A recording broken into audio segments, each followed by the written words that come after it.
ومن يبتغي غير الإسلام دينا فلن يقبل منه।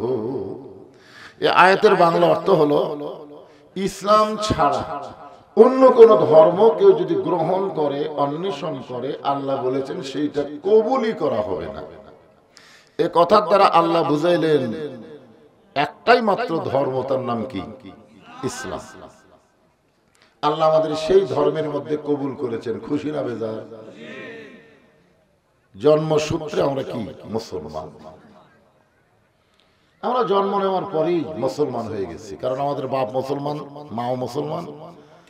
আমরা যখনই কোনো কথাবার্তা বলবার মতন একটু ওয়া করতেছি, তখন আমাদের মা বলেছে আল্লাহ আল্লাহ আল্লাহ, জোরে কোন ঠিক কিনা? হ্যাঁ, এই জন্য আমাদের ভাগ্য এত ভালো যে আমরা জন্মসূত্রে মুসলমান, জোরে কোন সুবহানাল্লাহ। আল্লাহ রাসূল বলেছেন রূহের জগতে আল্লাহ যে সমস্ত রূহকে পছন্দ করেছেন সেই সকল রূহকেই মুসলমানের ঘরে কবুল করেছেন, জোরে কোন সুবহানাল্লাহ। এখান থেকে আমরা কি বুঝলাম? যে রূহের জগতে আমরা আল্লাহর পছন্দ, রূহের জগতে। তাহলে দুনিয়াতে আসার পরে আল্লাহর পছন্দের মধ্যেই তো আমরা আছি, ঠিক কিনা বলেন? কিন্তু আল্লাহ একটা ক্যাপাসিটি করছেন, সেই ক্যাপাসিটিটা হলো ইয়া আইয়ুহাল্লাযীনা আমানুত্তাকুল্লাহা হাক্কা তুকাতিহি ওয়া লা তামুতুন্না ইল্লা ওয়া আনতুম মুসলিমুন। কোরআন শরীফের আয়াত শুনলে ঈমান বাড়ে না? আর ঈমান বাড়ার লক্ষণ কি? 15.5 বছর, 15.5 বছর আমরা চুপ ছিলাম, চুপ। কোন কথাবার্তা বলবার গেল চারিদিকে তাকাইছি যে বলার মতন পরিবেশ আছে কিনা। কানে কানে বলে দেওয়ালের কান আছে, দুইজন ফিসফিস করে গল্প করে, জোরে বল দেওয়ালের কান আছে হুজুর। আপনারা বলেন তো দেওয়ালের কোন কান আছে? কার কান আছে? আল্লাহ। এই চুপ থাকার কারণে তো হাসি না, ইচ্ছা মতো কাম সারছে। এখনো যদি কোরআনের আয়াত তেলাওয়াত শোনার পরেও আপনাদের জবান না খোলে, চিল্লা চিল্লি করার নাম জবান খোলা না। লিল্লাহু আকবার, আল্লাহু আকবার। খালি একবার সাইজ মতো বলে দেখেন, হিন্দুরা আর থাকতে পারবে? পারবে? ওকে ভগবান লে কি করবে? জয় শ্রীরাম। আর হিন্দুকে গোষ্ঠী কয় জয় বাংলা। এই দুটার কোনো খাওয়া আছে? মুসলমানের তাকবীরের কাছে এগুলোর কোনো পাওয়ার নাই। এই জন্য আল্লাহ কোরআনে বলেছেন ওয়াইজা তুলিয়াত আলাইহিম আয়াতুহু জাদাতুহুম ঈমানা ওয়া আলা রাব্বিহিম ইয়াতাওয়াক্কালুন।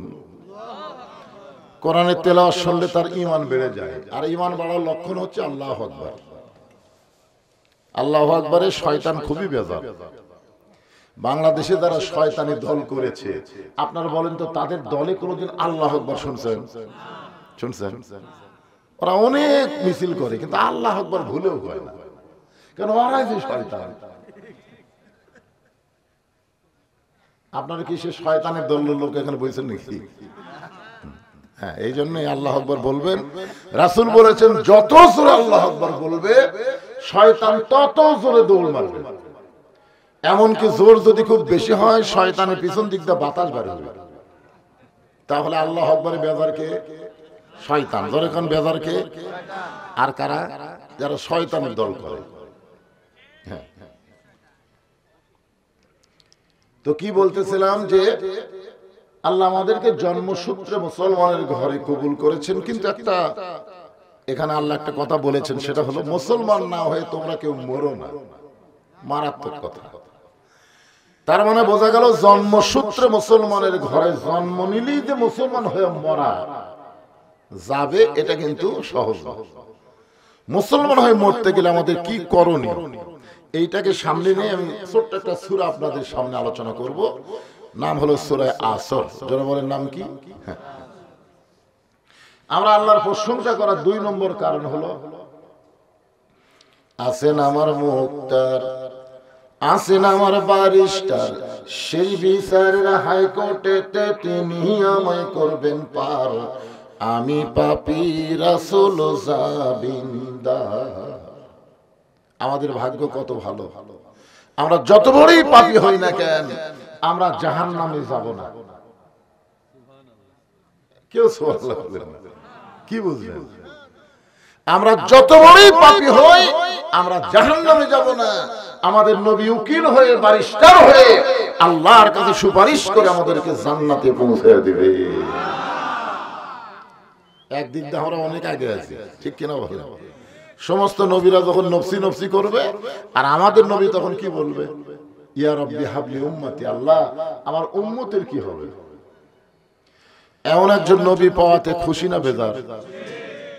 যে নবী শুধু নবী না, আদম আলাইহিস সালাম নবী, ঈসা আলাইহিস সালাম নবী, কিন্তু আমাদের নবী শুধু নবী না, আমাদের নবী হলেন সাইয়্যিদিনা মুহাম্মদ। আমাদের নবী শুধু নবী না, আমাদের নবী হলেন নেতা। এই জন্য আমরা একটা স্লোগানে বলি, আমার নেতা তোমার নেতা বিশ্ব নবী মুস্তাফা। এই জন্য সব নেতার পিছনে চামচাগিরি না করাই ভালো। সব নেতার পিছনে ঘুরবেন না, কারণ হাসরের ময়দানে আল্লাহ নেতা সহ অনুসারীদেরকে ডাকবে। তো এতদিন বেনামাজের পিছনে চামচাগিরি করছেন, আপনারা বলেন তো বেনামাজের নেতা কি জান্নাতে যাবে? জান্নাতে যে যাবে না এই ব্যাপারে কয়েকটা হাদিস আছে। তার মধ্যে একটা হাদিস হচ্ছে লা সালাতা লা ঈমানা, যার নামাজ নাই তার ঈমানই নাই। তা আপনারা এতদিন যে এমপির পিছনে যে নেতার পিছনে চামচাগিরি করলেন, ওই নেতা নামাজ পড়ে জীবনটাই শেষ।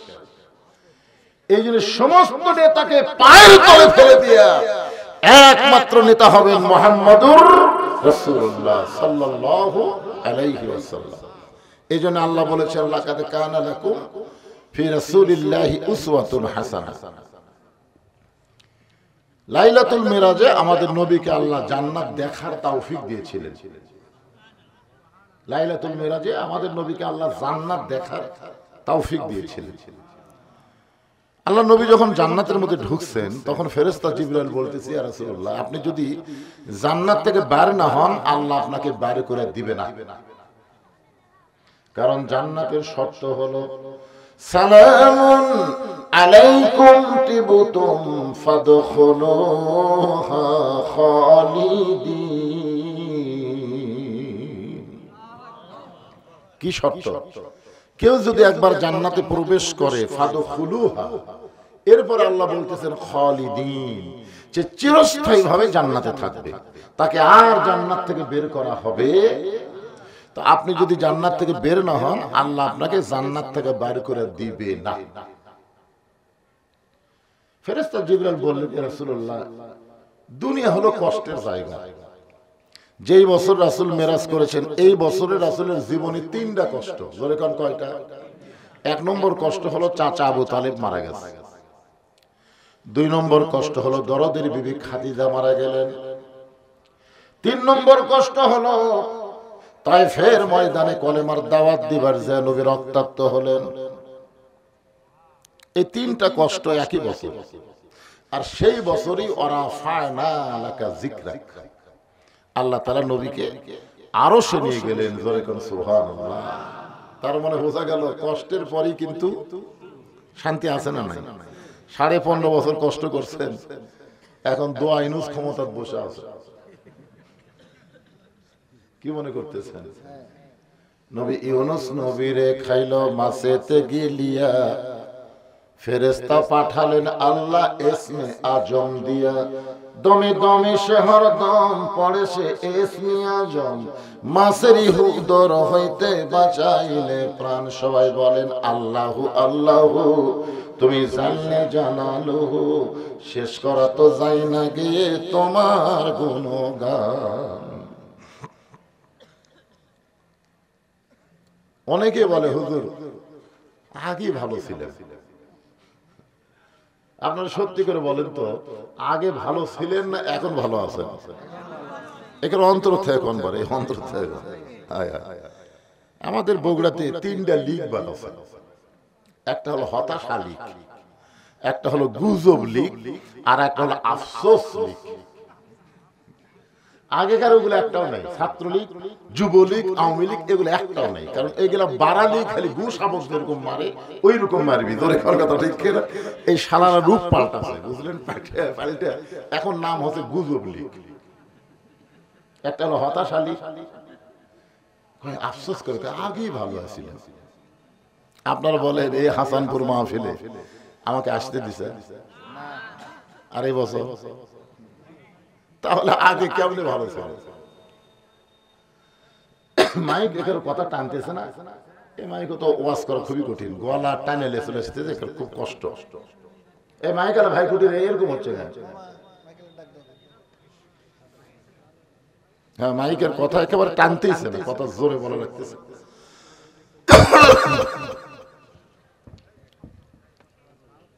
তাহলে জিবরাইল নবীকে বললেন যে যদি আপনি জান্নাত থেকে বের না হন আল্লাহ আপনাকে বাড়ি করে দিবে না।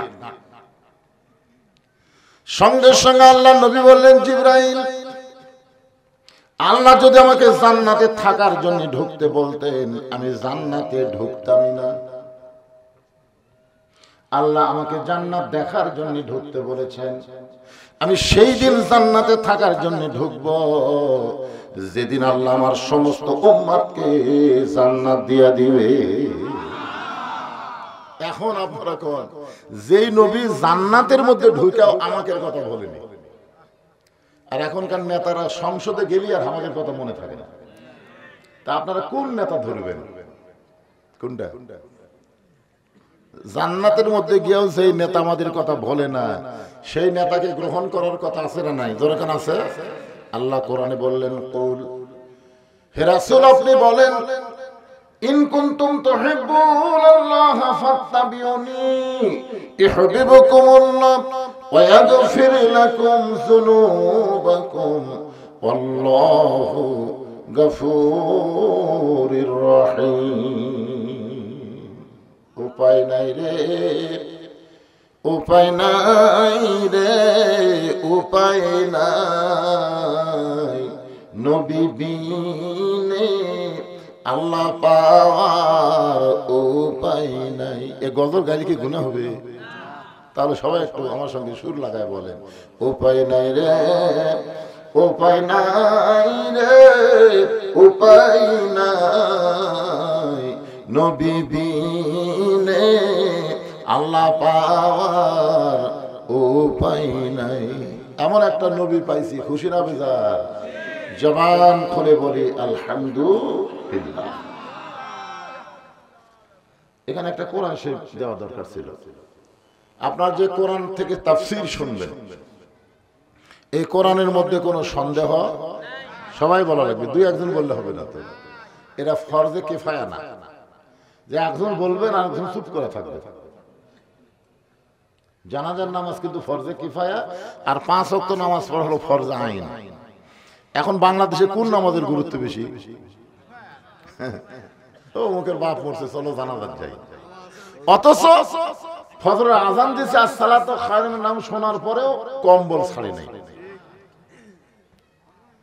হ্যাঁ, তো এখন কিফায়ার গুরুত্ব দিলে হবে না। তো কিফায়া 1000 মানুষের মধ্যে 5 জন পড়েও যদি ছেড়ে দেয় 1000 উপরে আল্লাহ আদায় করে সব দিবে। জোরে কান সুবহানাল্লাহ।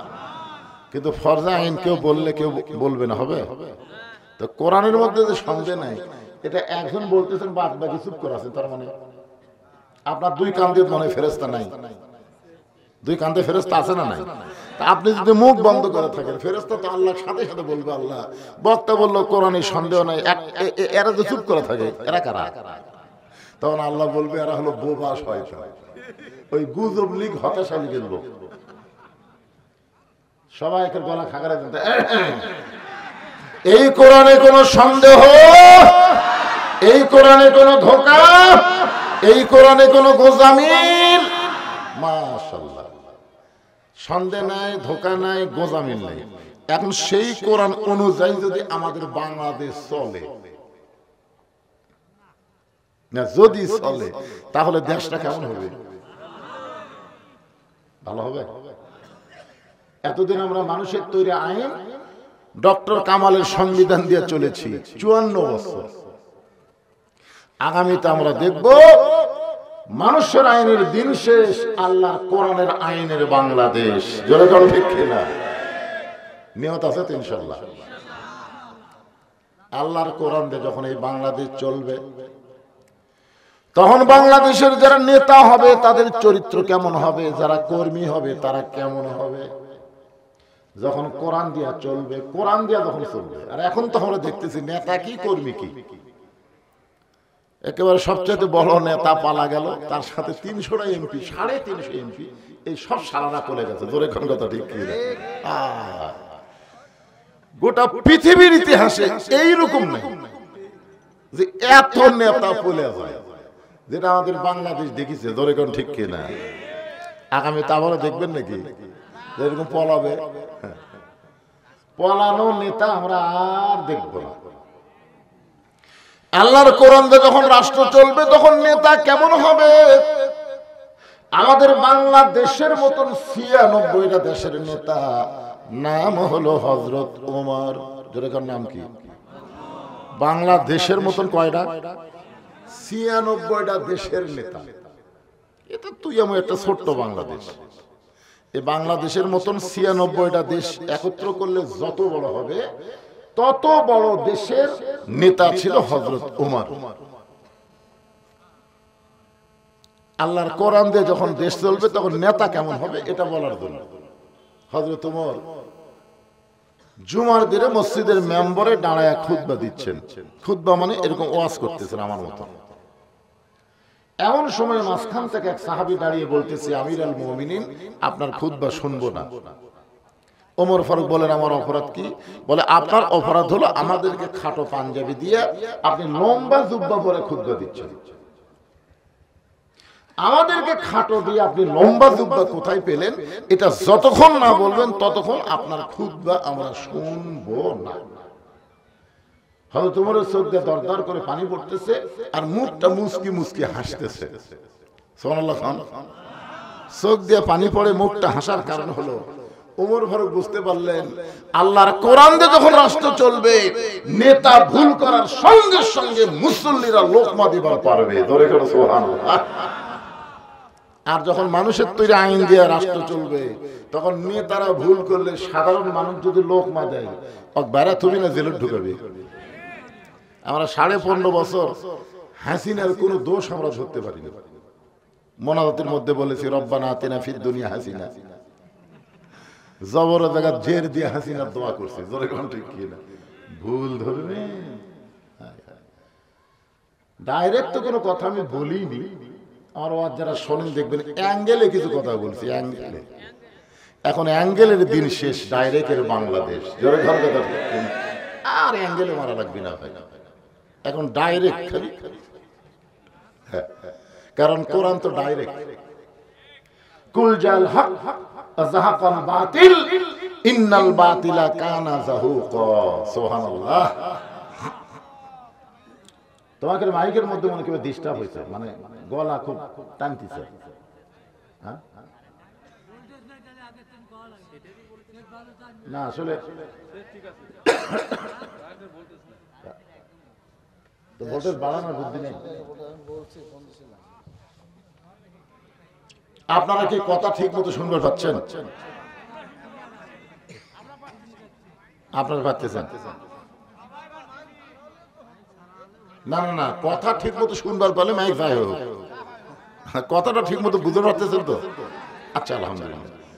একটু জিকির করেন, লা ইলাহা ইল্লাল্লাহ, লা ইলাহা ইল্লাল্লাহ, লা ইলাহা ইল্লাল্লাহ।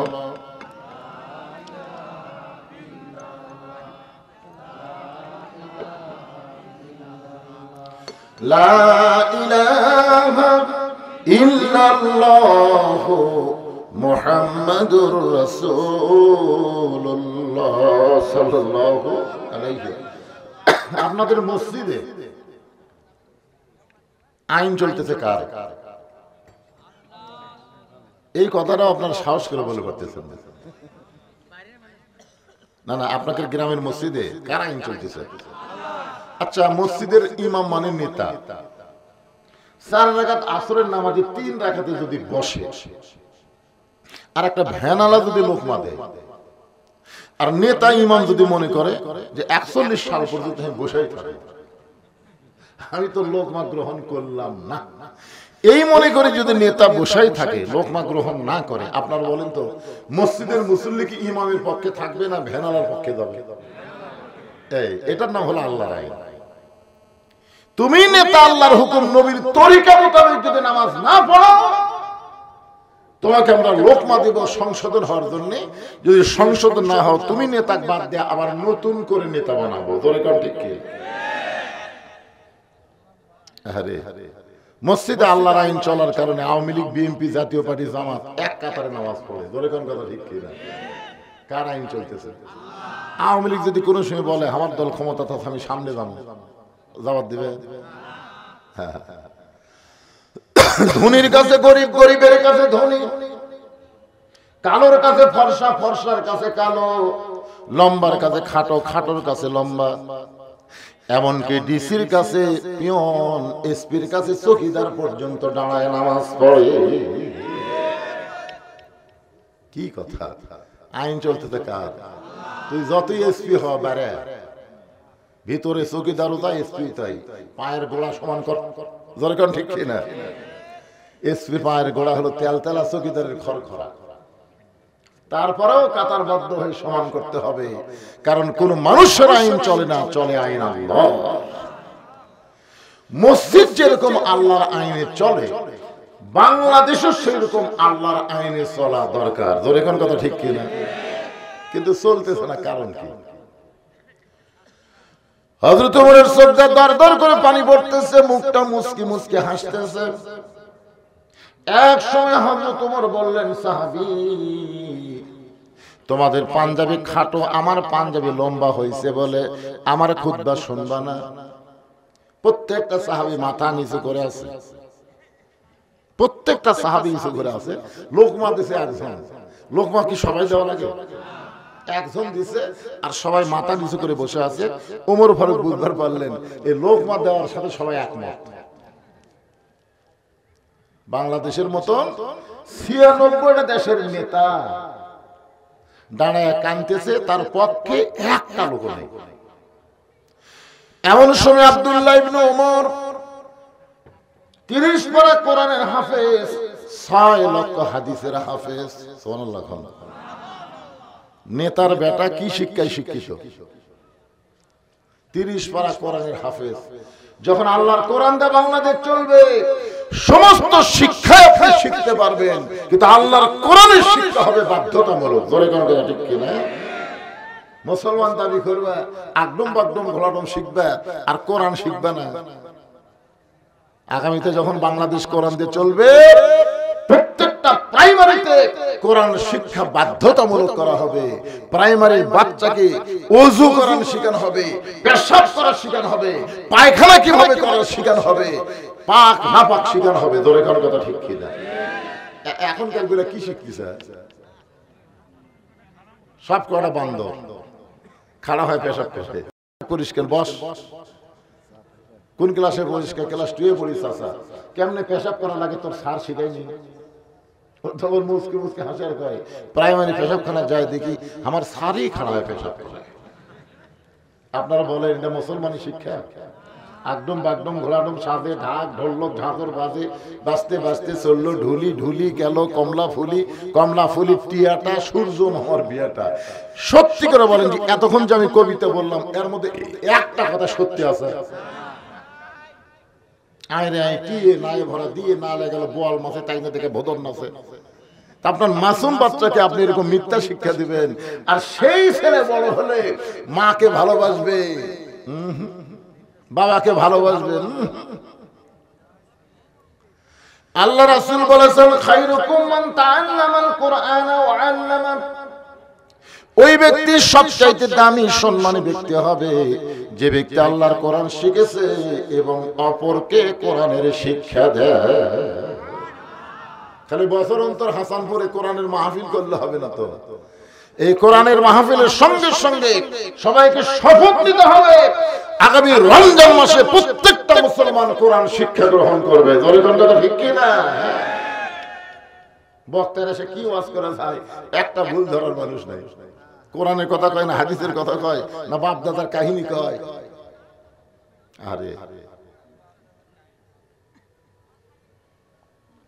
এই যে এক বাবা এখন ধরা খাচ্ছে, আল্লাহর ধন নবীরে দিয়া, আল্লাহ আছে গায়েব হইয়া, নবীরে ধন খাজা নিয়া শুয়ে আছে আজমিরে, কেউ ফিরে না খালি হাতে, খাজারে তোর দরবারে। এর নাম হলো তাহিরি। দরখান নাম কি? গতকাল পুলিশ আইছে, তাহিরি মাহফিল ছেড়ে মারছে। কে রে তোর বাবা কুটি গেল রে? তাহিরি দৌড়াস কে রে? এতদিন আমরা দৌড়াইছি, এখন তাহিরি দৌড়ে। এই সময় কোনো বক্তাই দৌড়াচ্ছে না, বরং পুলিশকে ডাকায়। তোর কত বড় ক্ষমতা আছে, মাহফিল বন্ধ কর। ধরে কোন ঠিক কিনা? আর এই সারা তাহিরি মারছে। তার মানে বোঝা গেল বাবা ডাকা কাম হবে না, আল্লাহকে ডাকতে হবে। ধরে কোন ঠিক? এই জন্য প্রত্যেকটা শ্রোতাকে আল্লাহর কোরআন শিখতে হবে। কোরআন দিয়ে যখন বাংলাদেশ চলবে, শিক্ষার ভিতরে 1 নম্বর শিক্ষা হচ্ছে কোরআন। জোরে কোন ঠিক কিনা? প্রথম কথাই হচ্ছে পড়ুন। পড়ো। কি পড়বা? কি পড়বা? বাংলা পড়বা না অঙ্ক পড়বা, ইংরেজি পড়বা? কি পড়বো? আল্লাহ বললেন বিইসমি রাব্বিকাল্লাযী খালাক, যে আল্লাহ তোমাকে সৃষ্টি করেছেন সে আল্লাহর নামে পড়ো। যে পড়ার মধ্যে আল্লাহ নাই, এই পড়া মুসলমান জীবনের শুরু পড়া করতে পারে না। অন্তর জীবনের শুরুটা হবে যে পড়ার মধ্যে আমার আল্লাহ পাওয়া যায়। ঠিক কিনা বলে? তাহলে হযরত উমরের ছেলে 30 পারা কোরআনের হাফেজ, 6 লক্ষ হাদিসের হাফেজ। আর আমাদের হাসিনার বেটা কয় পারার হাফেজ? 5,500। কি 5,500? ওই বলে আবার উপদেষ্টা ছিল। হায় হায় রে, বিয়ে করছে খ্রিস্টানকে। শেখ হাসিনা সংসদে বলল খ্রিস্টান হচ্ছে আহলে কিতাব। এই সংসদ গুলা যারা নষ্ট করছে, সারা মমতাজ গেছে সংসদে, ওই বলে আবার সিয়াসাতটা জানে। আগামীতে কোন দুর্নীতিবাজ, কোন লুটেরা, কোন বেলাবাজি সংসদে যেন যাবার না পারে, এই চেষ্টা মুসলমানদের করা লাগবে। জোরে কোন ঠিক কিনা? মুসলমানের চেহারাই নাই, ওরা সংসদে কি করবে? আজকে মমতাজ ধরা খাচ্ছে, আলহামদুলিল্লাহ। গত বছর মমতাজ যখন ফেল করছিল ভোট, তখন আমি 2 রাকাত নামাজ পড়ছিলাম, খুশি হয়ে। যাক, মমতাজ ফেল করছে পারে। এই বছর আজকে আবার ধরা খাচ্ছে, আজকেও 2 রাকাত পড়ছি। এই শালি 3টা কেস আমার বিরুদ্ধে করছে, 3টা। হ্যাঁ, ওই কমপক্ষে 10 থেকে 15 লাখ টাকা আমার নামে দিছে এই মমতাজ। এই যে তোমার হুঁশ নেই, একটা ভাব শোনেন আপনার, তোমার হুঁশ নেই। ওই হুঁশ নেই মধ্যে আমি মমতাজকে পাগলি করছিলাম। এই পাগলি করাই আমার দোষ। আবার ওই কি পাগলি ছাড়াই ভালো? আমি কি জন্য পাগলি করছিলাম সেটা ওই ওয়াজের মধ্যে আছে। আগে করো এমন আখেরের কাজ, ধ্যান যোগে হয় দিলের নামাজ, ও তোমার পাঞ্জে গানা নামাজ পড়া লাগবে না। যেই পাঞ্জে গানা নামাজের জন্য আমাদের নবীকে আল্লাহ তাআলা আরশে নিয়ে গেলেন, আরশ থেকে 5 ওয়াক্ত নামাজ নবীকে দিলেন। যেই নামাজের জামাতের জন্য আল্লাহ নবী কত কষ্ট করলেন, জীবনের শেষ প্রান্তে গিয়া মাইশার উরাতের উপরে মাথা দিয়া নবী সাহাবীদের নামাজের জামাত দেখে দুনিয়া থেকে চলে গেলে। আর এই মমতাজ কি কয়? পাঞ্জে গানা নামাজ পড়া লাগবে না। এই জন্য ওরে পাগলি করেছিলাম। তো যাই হোক, আজকে ধরা খাচ্ছে কট। হ্যাঁ, আলহামদুলিল্লাহ, সবাইকে আলহামদুলিল্লাহ। আমাকে বগুড়াতে কোনো আওয়ামী লীগ মরে গেলে সবাইকে আলহামদুলিল্লাহ, আলহামদুলিল্লাহ। এক শালা ইন্না লিল্লাহ করে না। তো মমতাজ ধরা খাচ্ছে, আপনারা কি করবেন? ইন্না লিল্লাহ না আলহামদুলিল্লাহ? জোরে বলেন। এটা তোমরা হেডলাইন করে দিবে ওয়াজে।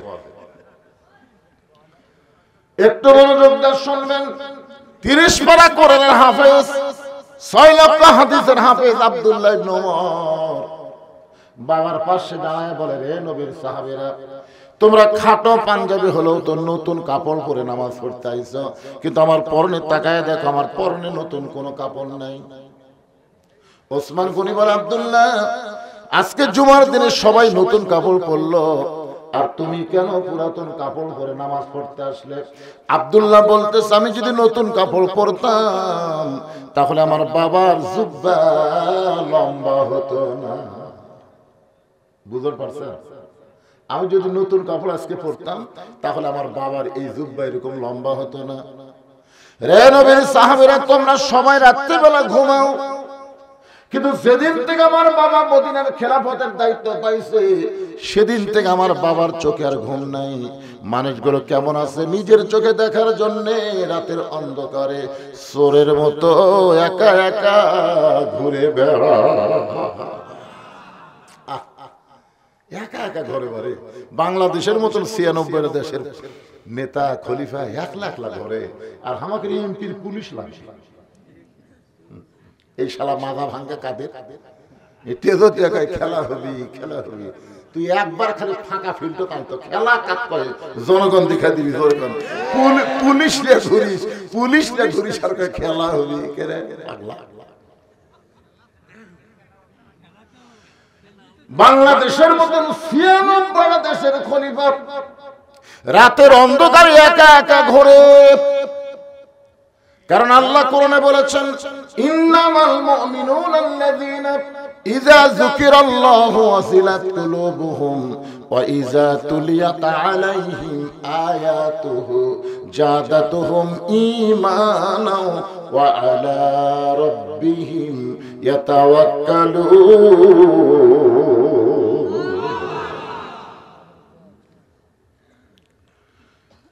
আব্দুল্লাহ বলতেছে, নবীর সাহাবীরা রে, আমি বহুদিন আমার মাকে দেখেছি রাত্রিবেলা দরজায় দাঁড়িয়ে থাকতে। আমি একদিন মাকে বললাম, মা, সবাই ঘুমাইছে, আপনি কেন দরজায় দাঁড়িয়ে আছেন? আমার মা কান্দের বলে, বাজান, তোমার বাবার জন্য দোয়া করো। আব্দুল্লাহ বলতেছে, আমার মা কয়, বাজান, তোমার বাবার জন্য দোয়া করো। তোমার বাবা যেদিন থেকে মদিনার খলিফা হয়েছে সেদিন থেকে কোন রাত আর ঘুমাই না। তোমার বাবা যখন মানুষের দুঃখ কষ্ট দেখার জন্য বের হয়ে গেছে, একদিন আমি বলেছিলাম, আল্লাহর কোরআন দিয়ে যখন রাষ্ট্র চলে তাহলে অবশ্যই আল্লাহ রহমত বরকত নাজিল করবে, আপনাকে এমন কষ্ট করার কোনো দরকার নাই। ওমর কান্দের বলে, বিবি রে, ফোরাতের কোলে একটা কুকুর যদি না খায় মরে, ফোরাতের কোলে একটা কুকুর যদি না খায় মরে, আল্লাহর আদালতে আল্লাহ ওমরকে ছাড়বে না। ইয়া আইয়ুহাল্লাযীনা আমানু তাকুল্লাহা হাক্কা তুকাতিহি, যারা প্রকৃত মুমিন হবে, কোরআন দিয়ে যখন রাষ্ট্র চলবে তখন তাদের কলিজার মধ্যে আল্লাহর ভয়, যথাযথ ভয় আল্লাহ তৈরি করে দিবে। সবাই ঘুম পাড়ে। ওমর ফারুক একা একা ঘুরতে গিয়ে দেখে মরুভূমির মধ্যে তাঁবু টাঙ্গানো। ওমর ফারুক চিন্তায় পড়ে গেলেন, মদিনার মরুভূমিতে হঠাৎ কে তাঁবু টাঙ্গালো? একটু নিকটে গিয়ে দেখে দুইটা বাচ্চা মা মা বলে কাঁদতেছে। আর মা বলতেছে, বাবা, গোশত সিদ্ধ হলেই তোমাদের খাবার দিব, একটু ধৈর্য ধরো বাবা। ইন্নাল্লাহা মা'আস সাবিরিন, ধৈর্যশীলদের সঙ্গে কে থাকে? ছোট দুইটা বাচ্চাকে বলতেছে, বাবা, একটু ধৈর্য ধরো, গোশত সিদ্ধ হলেই খাবার দেব। ওমর ফারুক চিন্তায় পড়ে গেলেন, দুম্বার গোশত হলে 8 ঘন্টা লাগবে, উটের গোশত হলো বড়জোর 1 ঘন্টা লাগতে পারে। এত গভীর রাত হয়ে গেল, এখন পর্যন্ত মায়ের গোশত সিদ্ধ হয় না, এটা কেমন মা, লোকমা দেওয়া লাগবে। ওমর ফারুক তাঁবুর পিছন থেকে বলে, মা, তোমার দুইটা সন্তান ক্ষুধার জ্বালায় কান্দে, আর এখন পর্যন্ত তোমার গোশত সিদ্ধ হয় না, তোমার কলিজার মধ্যে কি কোনো দয়া মায়া নাই? মেয়েটা বলে, পথিক, ও পথিক, আমার বাড়ি হলো ইয়ামিন দেশ। পথিক, আমার বাড়ি হলো ইয়ামিন দেশ। আমি শুনতে পাই না মদিনার খলিফা হযরত ওমর অত্যন্ত ভালো মানুষ। আমি ভালো মানুষ ওমরের কাছে বিকেল বেলা আমার দুইটা এতিম বাচ্চাকে নিয়ে যাওয়ার জন্য রওনা দিলাম, কিন্তু মানুষের এত ভিড়, আমি ওমরের দরবারে যাওয়ার পারি নাই। আমি নিয়ত করেছি আগামীকাল সকাল বেলায় যাব। আগামীকাল সকালবেলায় যাওয়ার নিয়তে আমার দুইটা এতিম বাচ্চাকে নিয়ে তাঁবু টাঙ্গায়া ওই তাঁবুর মধ্যে মা সন্তান ঘুমাতে চাই, কিন্তু দুইটা বাচ্চা ক্ষুধার জ্বালায় বারবার যখন কান্দে, আমি তাদের শুধু সান্ত্বনা দেওয়ার জন্য পাতিলের মধ্যে পাথর পানি দিয়া নিচে আগুন জ্বালায় বলতেছে, বাবা গোস্ত সিদ্ধ হলি তোমাদের খাবার দিব, আমার পাথর সিদ্ধ হবে না। আমার মনে হয় পথিক, আমার দুইটা সন্তানকে এত ক্ষুধা লাগছে, আজকে রাত্রে মনে হয় তারা আর বাঁচবে না। উমর বলতেছে, মা আসল জায়গায় যেন বিচার দিও না, মা আসল জায়গায় যেন বিচার দিও না। কারণ উমর ফারুক জানে দুনিয়ার যতই জজ কোর্ট বলেন, হাইকোর্ট বলেন, সুপ্রিম কোর্ট বলেন, এগুলো বিচার কিন্তু আসল না। আসল বিচার হলো আমার আল্লাহর কাছে দেওয়া। জোরে কোন ঠিক কিনা? আপনারা বলেন তো 15.5 বছর যারা মাজলুম তারা কার কাছে বিচার দিয়েছে? এই জন্য ধরে না ধরলে প্রত্যেকটা বাংলাদেশের মাজলুম যারা জজ কোর্ট, হাইকোর্ট, সুপ্রিম কোর্টে একটা বিচারও পায়নি, একটা বিচারও পায়নি। ভালো মানুষকে ধরে জেলখানায় ঢুকাইছে, আর খারাপ বদমাইশকে এই হাসিনার সরকার জামিন দিয়েছে। ধরে কথা ঠিক কিনা? আপনারা কি মনে করছেন আসল জায়গায় বিচার যায়নি? ওমর ফারুক মেয়েটাকে বলতেছে, মা একটু ধৈর্য ধরো মা, আসল জায়গায় কোনো বিচার দিও না। এক দৌড়ে তিনি চলে গেলেন বাইতুল মালের দরজায়, ডাক দিলেন, আসলাম একটা খাবার বস্তা আমার মাথায় উঠাইয়া দে। আসলাম বলতেছে, আমিরুল মুমিনিন, আপনি হলেন নেতা, আমি হলাম চাকর, কোথায় বস্তা নিয়ে যাওয়া লাগবে আপনি হুকুম করেন, আমি বস্তা পৌঁছায় দেই। ওমর কান্দার, আসলাম রে, একজনের পাপের বোঝা আর একজন কেউ মাথায় নেয় না, দে আমার মাথায় উঠায় দে। উলিল আমরি মিনকুম আনতে গিয়া আসলাম বিশাল একটা খাবার বস্তা ওমর ফারুকের মাথায় উঠায় দেয়। ওমর ফারুক বস্তা মাথায় নিয়ে যখন দৌড় শুরু করে, পিছন থেকে আসলাম কান্দের, বলে, আমিরুল মুমিনিন, এত বড় বস্তা মাথায় নিয়ে এ রাতের বেলা দৌড় গাইতে গিয়ে যদি আপনি পড়ে যান আপনার কষ্ট হবে। ওমর বলে, আসলাম রে, সময় মতো যদি জায়গায় পৌঁছতে না পারি তাহলে আল্লাহ ওমরকে জাহান্নামের আগুনে পোড়াবে। এক দৌড়ে গিয়ে তাবুর কাছে বললেন, মা রুটি হালুয়া তৈরি করো। এবার মা রুটি হালুয়া তৈরি করে যখন ওমর ফারুকের হাতে দেয়, ওমর ফারুক দুইটা এতিম বাচ্চাকে দিয়ে উরাতের মধ্যে নিয়ে রুটি আর হালুয়া ছিঁড়ে যখন মুখে দেয়, দুইটা বাচ্চা ফেল ফেল করে ওমরের দিকে তাকায় থাকে। ওমর ফারুক বলে, বাজান তোমরা কি দেখতেছো? বাচ্চাগুলো বলে, আমরা এতিম।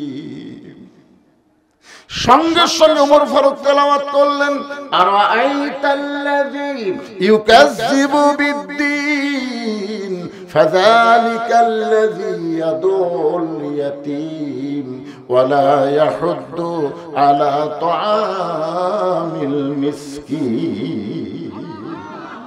আল্লাহ আল্লাহ, এই অধমকে জাহান্নামের আগুন থেকে বাঁচায় দাও। মা তাবুর মধ্য থেকে বলে, পথিক, ভালো মানুষের গল্প শুনেছি, কিন্তু মানুষ যে এত ভালো হয় আজকে আপনাকে দেখে বুঝলাম।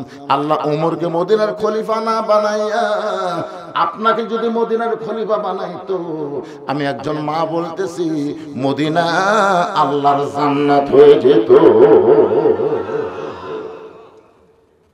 আব্দুল্লাহ বলতেছে, সবাই যখন ঘুমাইছে তখন আমার বাবা আমার দরজা গিয়ে বলে, আব্দুল্লাহ আব্দুল্লাহ।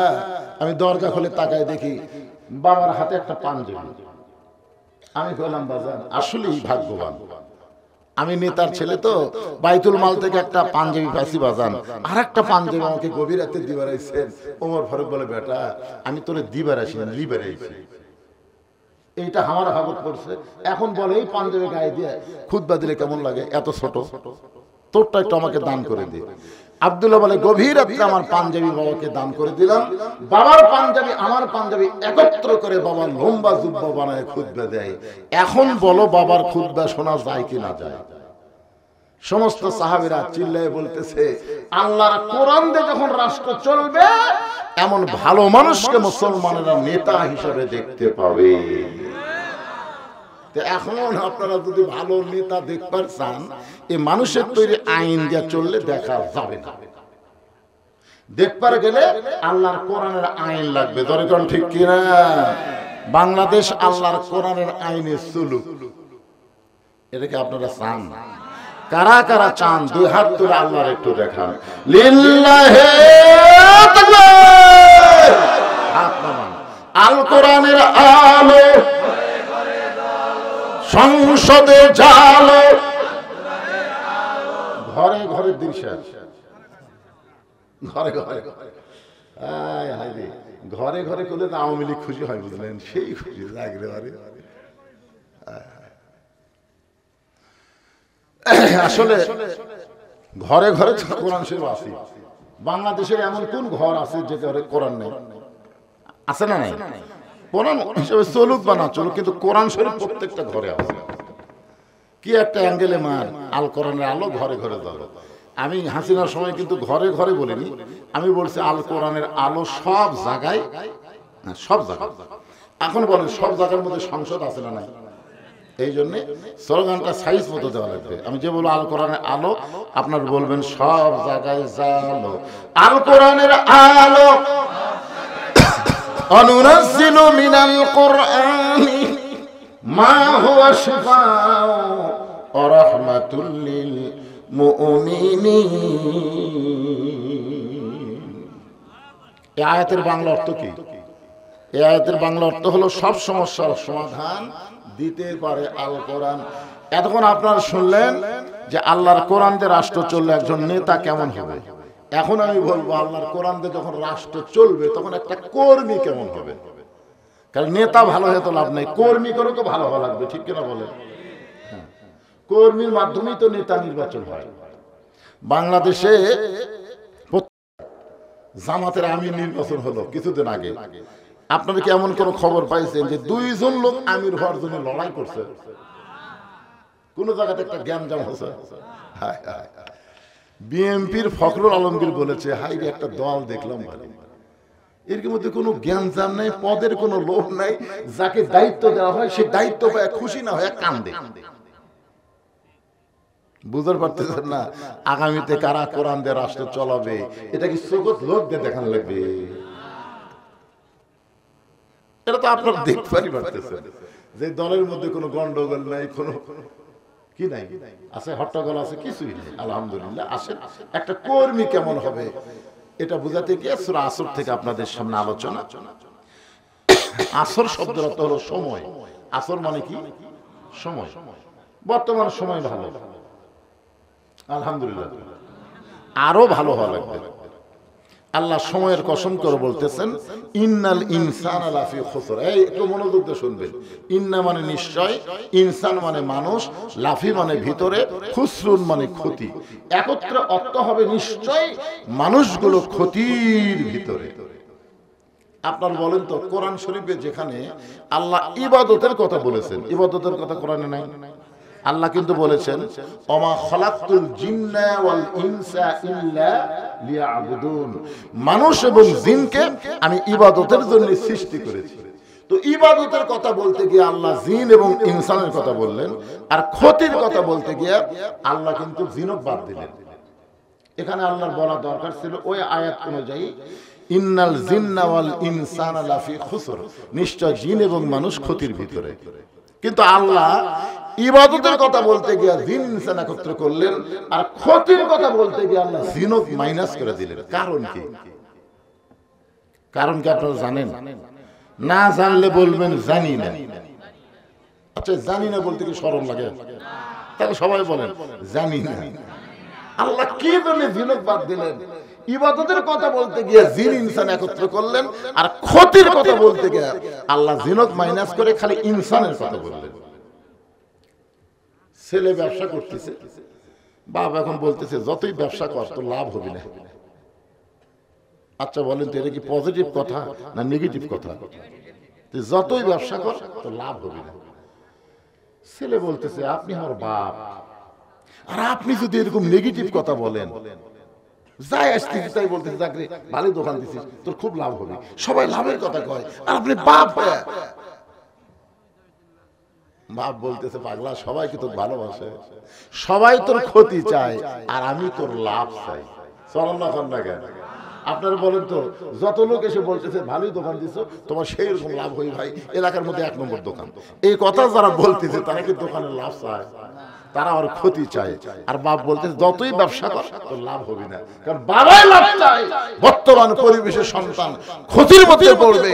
এখন বাংলাদেশের দোকান দেখলেই মানুষ বাকি নাই, চাইলেই মানুষ দোকান পরিবর্তন করে আর এক দোকানত যায়। জোরে কোন কথা ঠিক কিনা? আজকে যখন বলবে যে ভাই কোরআন দিয়ে যখন বাংলাদেশ চলবে, তখন 1 নম্বর হচ্ছে নামাজ কায়েম। তখন যে সারা নামাজ পড়ে না এরা চিন্তা করবে কে 4 ওয়াক্ত নয় হলো, কিন্তু মাঘ মাসে ফজর, তাহলে তো জামাতক ভোট দেওয়া হবে না রে। এরা ক্ষমতা পেলে যদি 1 নম্বর নামাজই কায়েম করে, তাহলে আমাদের তো কাম সারা রাত 2টা পর্যন্ত ফেসবুক থেকে শুই। সালা তো নাম শোনার পরে যদি না উঠি, 5 হাত যদি 5টা করে বাড়িয়ে বসায়, দরকার নাই, ওই দাঁড়িয়ে বললাম বাদ দেয়, ওরা মার কি এদিকে গান বাবা রে, গানও বাবা, গানের সাউন্ড ভালো পাওয়া যায়।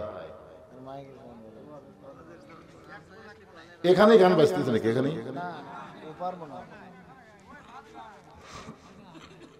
ক্যামেরা এই চলে, তোর মাইকে এরকম হচ্ছে কেন? কথা টানে না রে বা। একটু জিকির করেন লা ইলাহা ইল্লাল্লাহ, লা ইলাহা ইল্লাল্লাহ, লা ইলাহা ইল্লাল্লাহ, জোরে লা ইলাহা।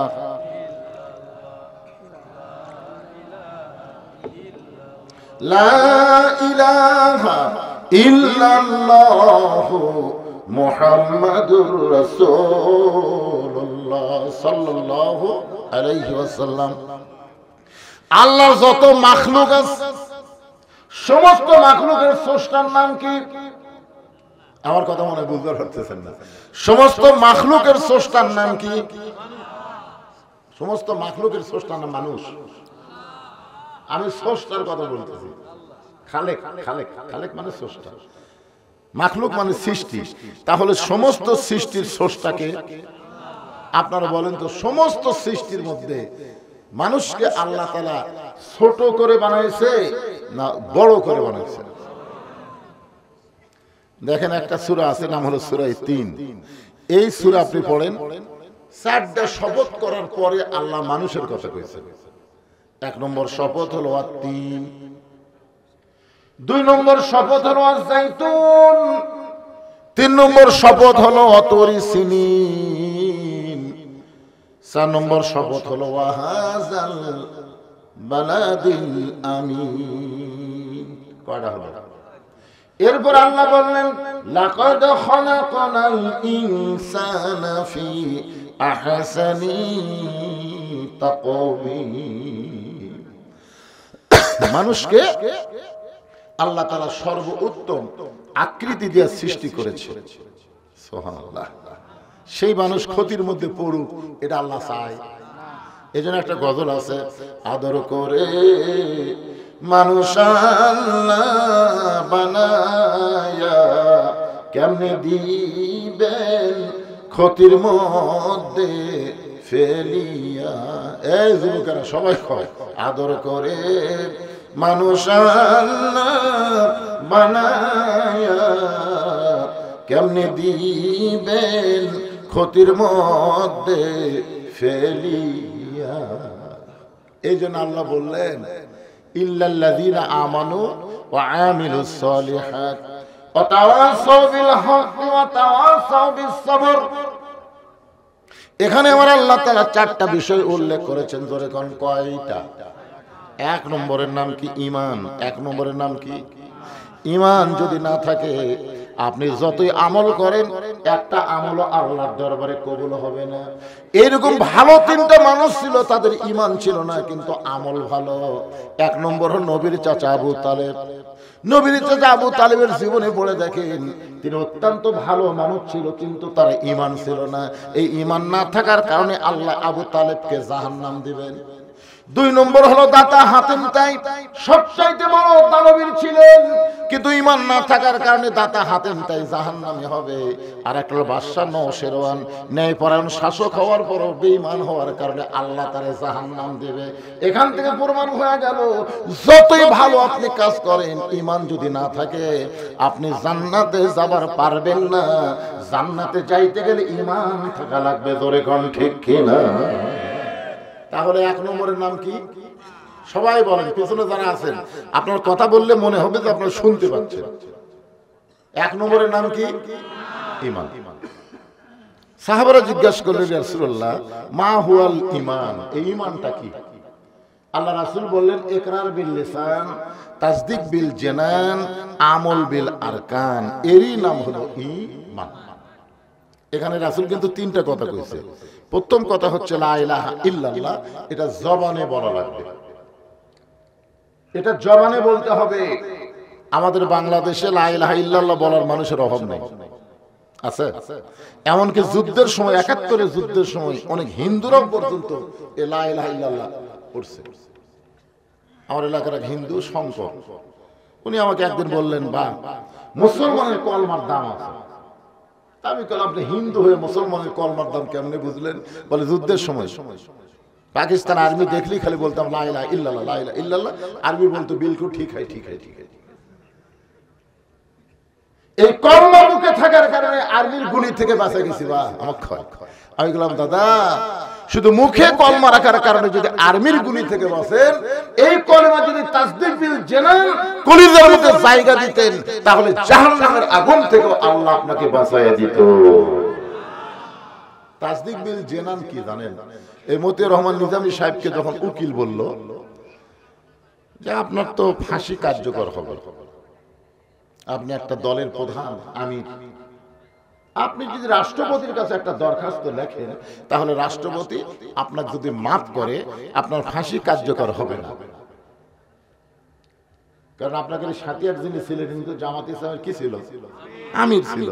এই জন্য উকিল বলতেছে, আপনি যদি একটা দরখাস্ত লেখেন রাষ্ট্রপতির কাছে, আর রাষ্ট্রপতি যদি আপনাকে মাফ করে দেয়, তাহলে আপনার ফাঁসি হবে না। মতিউর রহমান নিজামী সাহেব মুচকি মুচকি হাসতেছে। উকিল বলে, হাসেন কেন? বলে, হাসার কারণ হলো তোমার কথা শুনে, তুমি যে কথা বলতেছো এটা হাসির কথা। কারণ আমি স্বাধীনতার পরে এই বাংলাদেশে 3টা রাষ্ট্রপতিকে দেখেছি ক্ষমতার থাকা অবস্থায় মরে গেছে। আমি দেখেছি ক্ষমতার থাকতে কয়জন মরছে। একটা হলো বঙ্গবন্ধু শেখ মুজিবুর রহমান, একটা জিয়াউর রহমান, একটা জিল্লুর রহমান। এই 3টা রহমান ক্ষমতার থাকা অবস্থায় মারা গেছে। তো যারা ক্ষমতার থাকা অবস্থায় নিজেরাই মরে, তাদের কাছে কোনো ঈমানদার জীবন ভিক্ষা চায় না। এর নাম হলো তাসদিক বিল জানান। কলিজার মধ্যে যখন ঈমান থাকবে, ওই মানুষের কাছে জীবনের চাইতে ঈমানের গুরুত্ব বেশি হবে। এখন আপনারা বলেন তো, জীবন বাঁচান ফরজ না ঈমান বাঁচান ফরজ? আমাদের বাংলাদেশে অনেক লোক বলে জীবন বাঁচান ফরজ। ভারত বহু চেষ্টা করতেছে। কে যেন একটা উগ্র নেতা কইছে যে বাংলাদেশকে ধ্বংস করতে আমাদের 15 মিনিট লাগবে। কয় মিনিট? আমি ফেসবুকে স্ট্যাটাস দিছি, মালওয়ানের বাচ্চারা বাংলাদেশ ধ্বংস করতে খালি একবার ভিতরে ঢুকে দেয়, তোদের নুনু বাচ্চা কাছে আমরা মুসলমান বানা দেবো। খালি ঢুকে দেয়। আমার এইটা ফেসবুকে স্ট্যাটাস গোটা বিশ্ব চলে গেছে যে মৌলানা সাহেব নুনু বাচ্চা কাটতে পারছে, আমরা কাটা পারবো না। কান দেখানো উপর কাটবো আর পোল্টা দেবো মুসলমান। কি বুঝতেছেন ভাই? তাসদিক বিল জানান, কলিজার মধ্যে যখন ঈমান থাকবে, ওই ব্যক্তির কাছে জীবনের চাইতে ঈমানের গুরুত্ব বেশি। উকিল বলতেছে এই গোয়ার্কের কারণে আপনার ফাঁসি হবে। মতিউর নিজামী বলতেছে, মতিউর রহমান নিজামী আপনাদের সাথিয়ার সন্তান বলতেছে, আমার ফাঁসি হবে কিন্তু আমার মৃত্যু হবে না। উকিল কয়, পাগলা নাকি? ফাঁসি হবি, মৃত্যু হবি না। আমার কাছে আল্লাহর কোরআন আছে। আল্লাহর কোরআন বলতেছেন, ওয়ালা তাকুলু লিমান ইউকতালু ফি সাবিলিল্লাহি আমওয়াতুন বাল আহয়াউ ওয়ালাকিন লা তাশউরুন। আল্লাহর রাস্তায় অন্যায়ভাবে যাদেরকে হত্যা করা হয়, আল্লাহ বলেছেন তোমরা তাদের মৃত্যু বলো না, আমি আল্লাহ বলতেছি তারা জীবিত। আপনারা বলেন তো, মতিউর রহমান নিজামী আপনাকে পাবনার সন্তান, সাথিয়ার সন্তান, উনি কি মারা গেছেন? আমার এক চাচাতো ভাইয়ের ছেলে হয়েছে, আমার কয় ভাইজান আপনি আলেম মানুষ, আমার একটা ছেলে দিছে আল্লাহ অনেকদিন পরে, আপনি একটা ভালো নাম রাখেন তো। আমি বললাম ঠিক আছে, তোমার ছেলের নাম রাখো আবু সাইদ। আমার ভাই সেই খুশি, আমার মনেই নাই ভাই। ঠিক আছে, আবু সাইদ নাম রাখছে। এখন পাড়াময় একটা প্রচার হয়ে গেছে যে উত্তর পাড়াতে আবু সাইদের বাপ, আবু সাইদের মা। আবু সাইদ আর কোলত খালে ক্যাঁকা করে কান্দে। আমার এক খালার, গ্রাম সম্পর্কে খালার মেয়ে, তার একটা মেয়ে হয়েছে। আমার এক খালা বলতেছে বাবা তুমি আলেম মানুষ, আমার একটা নাতনি হয়েছে অনেকদিন পর, তুমি একটা ভালো নাম রাখো তো। আমি বললাম খালা আপনার নাতনির নাম রাখেন হাসিনা। যেই খুশি হাসিনা। আমি ঘড়ির দিকে তাকা দিলাম, 30 সেকেন্ড খালা মোবাইলে কোনো কথাই বলতেছে না। আমি কানা ধরেছি, খালা কথা কয় না। কিছুক্ষণ পরে খালা বলতেছে তুই আলেম না জালেম, তোর কাছে একটা ভালো নাম শুনবার সালাম, আর তুই একটা খুনি হাসিনার নাম কর। আমি তখন বুঝতে পারলাম 100 বছর এই বাংলাদেশে কোনো নারী জন্ম নিলে, কোনো মেয়ে জন্ম নিলে তার নাম ভুল করে কেউ হাসিনা থবি না। তোরা কোনো কথা ঠিক। এখন আপনারা বলেন আবু সাইদ মরিছে না হাসিনা মরিছে? হাসিনা খালি মরেনি, পচে গেছে। তোরা কোনো কথা ঠিক না। আর আবু সাইদ মরে নাই। আল্লাহর কোরআন সত্য, আল্লাহ রাস্তায় যারা জীবন দেবে তাদেরকে তোমরা মৃত্যু বলো না, আমি আল্লাহ বলতেছি তারা জীবিত। তাসদিক বিল জানান, কলিজার মধ্যে যখন ঈমান ঢুকবে ওই লোকটা সব কিছু ছাড়বার পারবে, কিন্তু আল্লাহকে সে কোনোদিন ছাড়বে না। এরপরে রাসূল বললেন আমল বিল আরকান। ঈমানের ব্যাখ্যা হচ্ছে আমল বিল আরকান, ঈমান অনুযায়ী আমল করবে। আপনাদের কাছে আমার প্রশ্ন হচ্ছে, ঈমানকে রক্ষা করতে গেলে যত আমল বাংলাদেশে আছে, ইসলামের যত আমল আছে, 1 নম্বর আমলের নাম কি? মানে ঈমানকে রক্ষা করবার গেলে, মানে যে আমল না করলে ঈমানই থাকে না।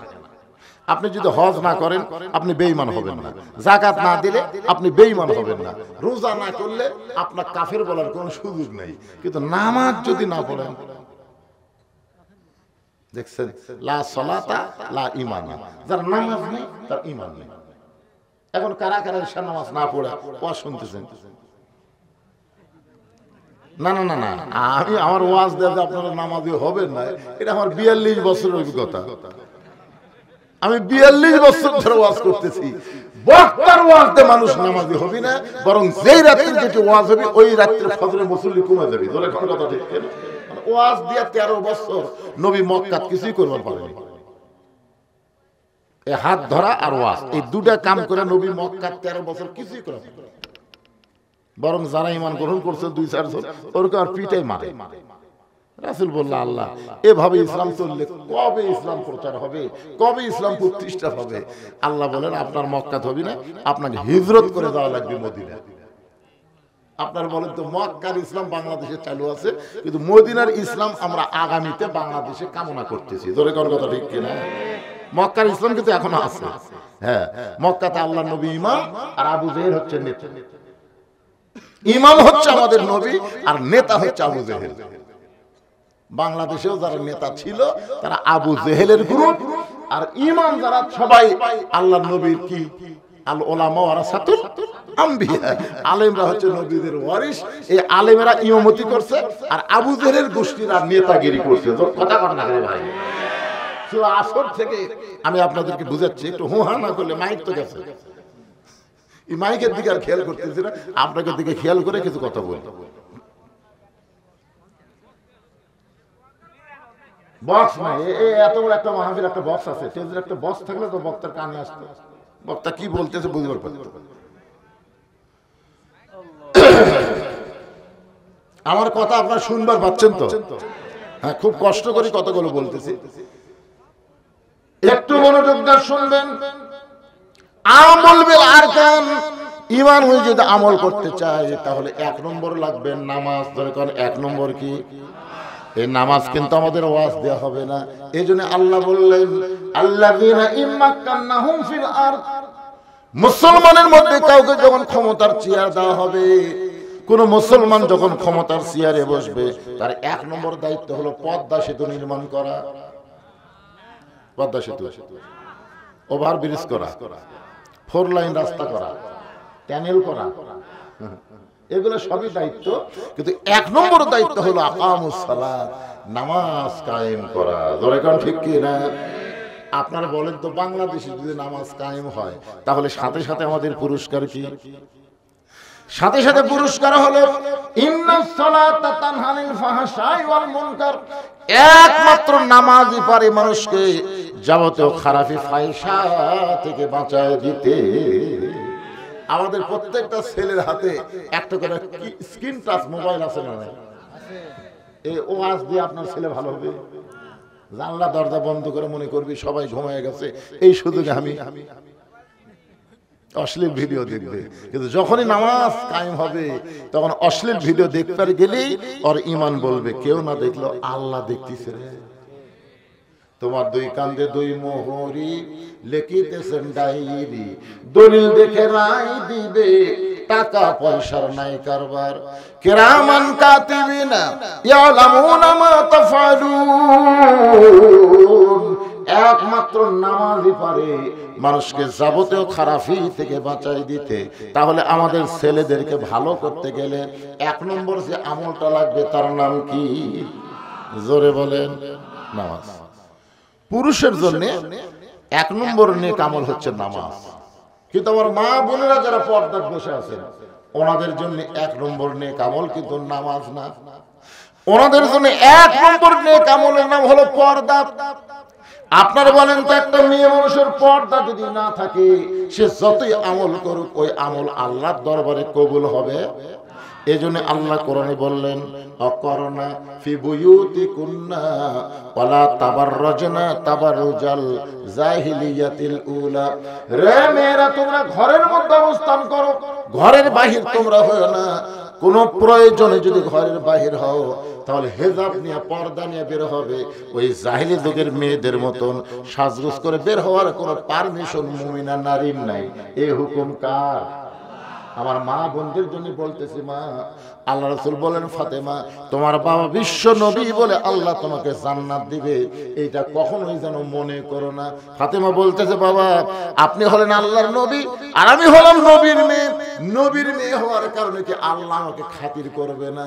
রাসূল বলে, ফাতেমা জান্নাতে যদি যাবার চাও মা, তাহলে জান্নাতের আমল করে তোমাকে জান্নাতে যেতে হবে। ফাতেমা কান্দে বলে, বাবা মেয়েদের জন্য জান্নাতের আমল কি? আল্লাহ রাসূল বললেন, খুব বেশি আমল করা লাগবে না, মাত্র 4টা আমল করবা। 1 নম্বর হলো পর্দা, 2 নম্বর স্বামীর কথা মতো চলা, আর 3 নম্বর 5 ওয়াক্ত নামাজ পড়া, আর 4 নম্বর বছরে 1 মাস রোজা রাখা। এই 4টি আমল যদি করতে পারো ফাতেমা, আল্লাহ খুশি হয়ে 8টা জান্নাতের দরজা খুলে দিবে। 1 নম্বর আমল বিরার কারণে শেষ। এখন আসতেছি আমরা সূরা আসরের 2 নম্বর। ঈমানের পরে আছে ওয়ামিলুস সালিহা। ওয়ামিলুস সালিহা মানে কি? নেক আমল। এখন আপনাদের কাছে আমার প্রশ্ন, যে নেক আমল যদি আমরা করতে চাই, ভাই জান একটু সবাই মনোযোগ দিয়ে শুনবেন, ভালো আমল যদি আমরা করতে চাই, ভালো একটা পরিবেশের দরকার আছে না? এখন বর্তমানে বাংলাদেশে যে পরিবেশ চলতেছে, এই পরিবেশটা কেমন? মনে করেন যে মুসলমান জন্ম দিয়া তার সন্তানকে হিন্দুর বাড়ি রেখে আসলো, জন্ম দিল কে, আর লালন পালন করতেছে হিন্দু। 10 বছর পরে মুসলমান যদি তার সন্তানকে ফেরত নেয়, আপনার বলেন তো সন্তান কি আল্লাহ কবে না ভগবান কবে? জন্ম দিছে কে? লালন পালন করছে কে? হিন্দু। হিন্দু।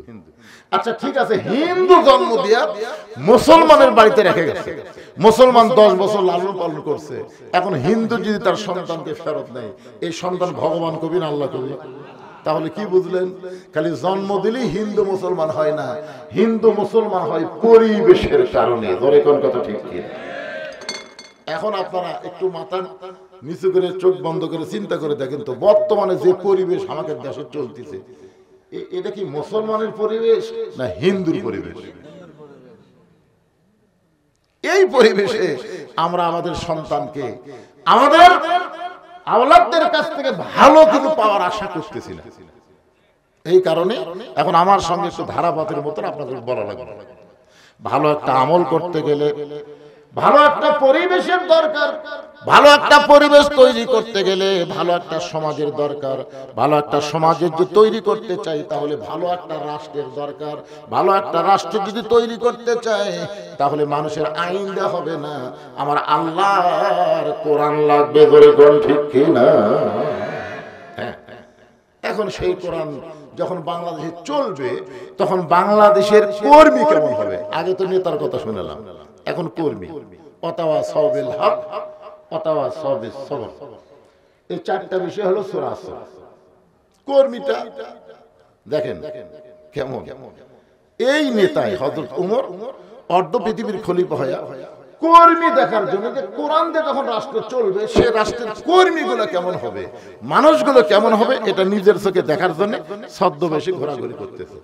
হঠাৎ দেখতে পেলেন বিস্তীর্ণ মরুভূমির মধ্যে একজন রাখাল উট আর দুম্বা চড়ায়।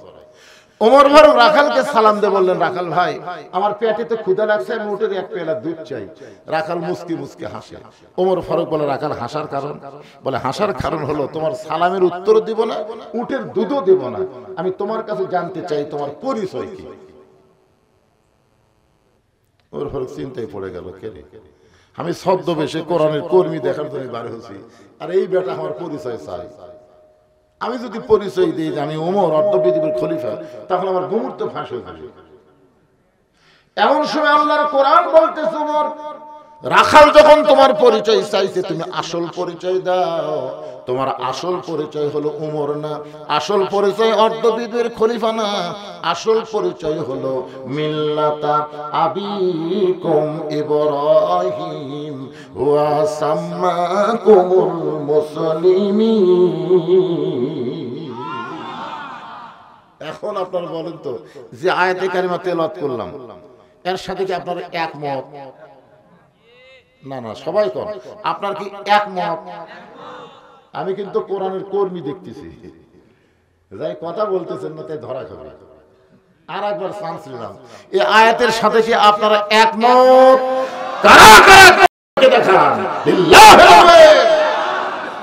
আচ্ছা, না বুঝাই তো আপনারা হাত তুললেন। এই আয়াতের মধ্যে কি আছে সেটা বুঝছেন? আইরে, আল্লাহ বলতেছেন যে মিল্লাতা আবিকুম ইব্রাহিম, তোমাদের জাতির পিতার নাম হলো ইব্রাহিম, হুয়া সাম্মাকুমুল মুসলিমিন, যিনি তোমাদের নাম রেখেছে মুসলমান।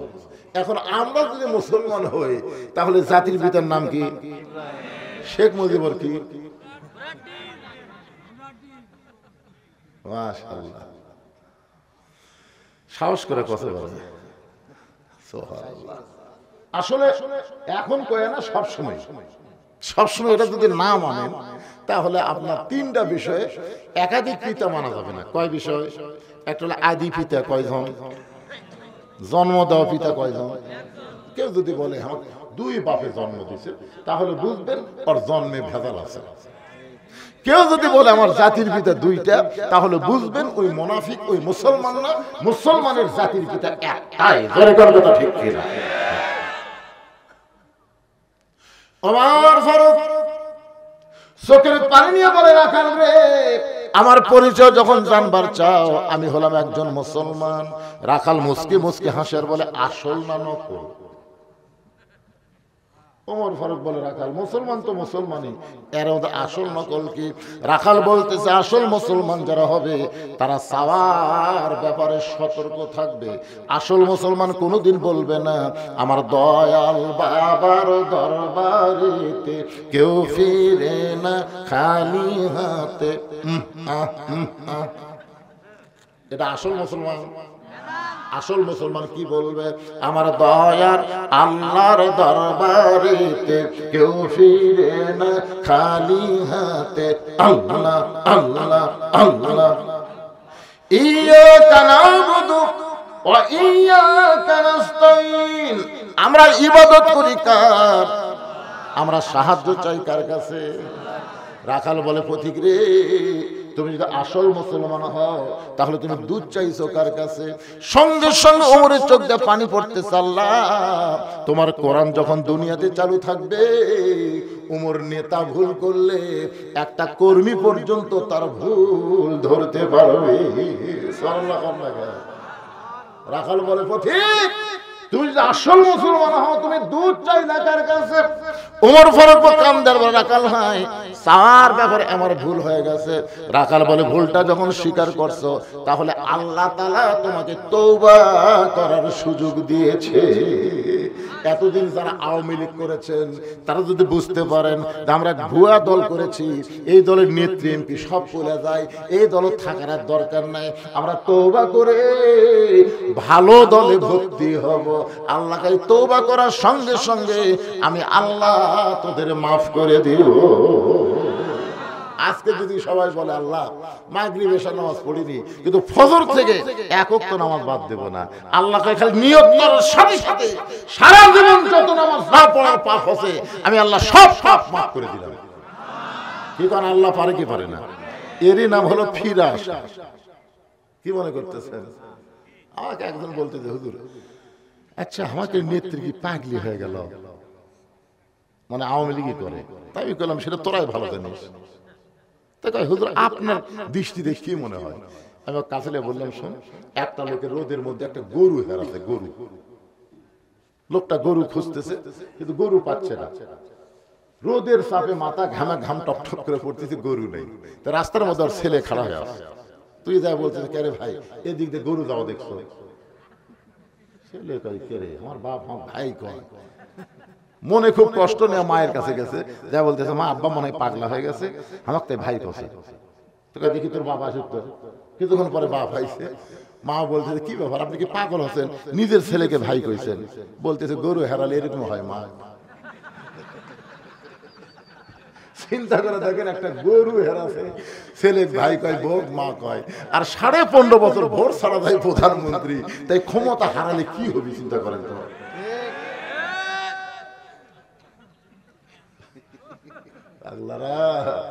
কিছুই পাসনি রে, কিছুই পাসনি, দুনিয়াও শেষ আখিরাতও শেষ। জোরে কর কথা ঠিক কি না? এজন্য ফিরে আয় বাবা, ফিরে আয় রে, ফিরে আয়, তওবা কর। রাখাল বলে পথিক ভুলটা যখন স্বীকার করেছো তাহলে তওবা করো। ওমর ফারুক বলে রাখাল আমি তওবা করতেছি।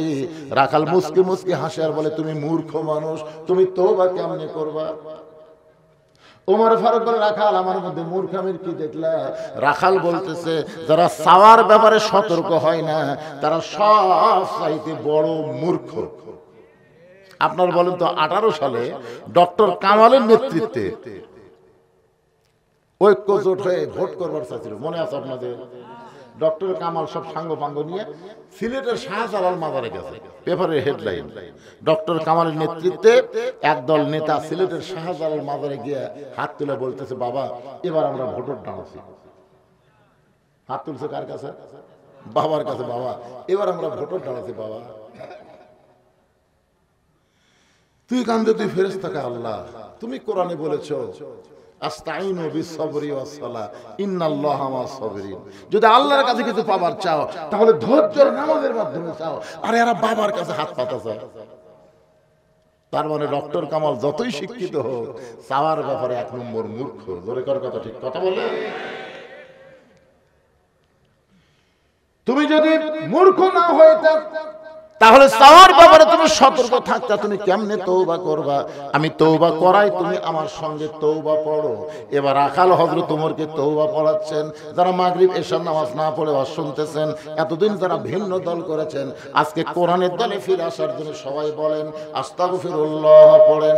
যারা পড়বেন না, যদি আপনি আজকে মরে যান, নিয়ত করেন মান সাআল্লাহু তাআলা আশ-শাহাদাতা বিসিদকিন বাল্লাগাহুল্লাহু মানাজিলা শুহাদাই, ওই মাতা আলা ফিরাশিহি, আল্লাহ রাসূল বলেছেন কেউ যদি নিয়ত করে আল্লাহ তোমার কোরআনের আন্দোলনের জন্য আমি জীবন দেব, আমি তোমার কোরআনের জন্য শহীদ হব, আল্লাহ রাসূল বলেছেন সে যদি ওই মাতা আলা ফিরাশিহি নিজের বিছানায় মৃত্যুবরণ করে, এই নিয়ত করার কারণে বাল্লাগাহুল্লাহু মানাজিলাশ শুহাদা, আল্লাহ হাসরের ময়দানে ওই বান্দাকে শহীদদের কাতারে দাঁড় করায়া দিবে। এখন আপনারা বলেন নিয়ত করার মধ্যে লাভ আছে না নাই? এই জন্য সবাই পড়েন, বলেন নিয়ত কর, দেখা যাক কি হয়। সামনে আছে শুভ দিন, চিন্তা ভাবনা করে নিন। জোরে কোন কথা ঠিক কিনা? আস্তাগফিরুল্লাহ পড়েন, আস্তাগফিরুল্লাহ রাব্বি মিন কুল্লি জামবি ওয়া তুবু ইলাইহি। ওমর ফারুক তওবা করার পরে বলতেছে, ও রাখাল ভাই, আল্লাহর রাস্তে উটের এক পেয়ালা দুধ দাও। রাখাল মুস্কি মুস্কি হাসে। ওমর ফারুক বলে, রাখাল রে, আল্লাহর রাস্তে উটের দুধ চাইলাম, এরপরে মুস্কি মুস্কি হাসিস কেন? রাখাল বলে, তওবা করার পরে তুমি আবার মুনাফিকি করলে। তুমি সত্যি করে বলো তো, লিমা তাকুলু মা লা তাফালুন, তোমার মুখের সাথে মনের মিল আছে? ওমর ফারুক চুপ করছে, মুখের সাথে মনের মিল নাই, তার মানে তুমি সত্যি করে বলো আমি কি উটের মালিক? আমি যদি উটের মালিক হইতাম তুমি আমাকে রাখাল বলে কেন? আর রাখাল যখন তুমি আমাকে বলেছো তখন তোমার মন বলতেছে আমি উটের মালিক না। আরে পাগলা, যদি সত্যি আল্লাহর রাস্তায় চাও এখান থেকে মালিকের বাড়ি যাও, 10 মাইল দূরে মালিকের বাড়ি, মালিকের বাড়ি যা বলো মালিক তোমার রাখাল উট আর দুম্বা চড়াই।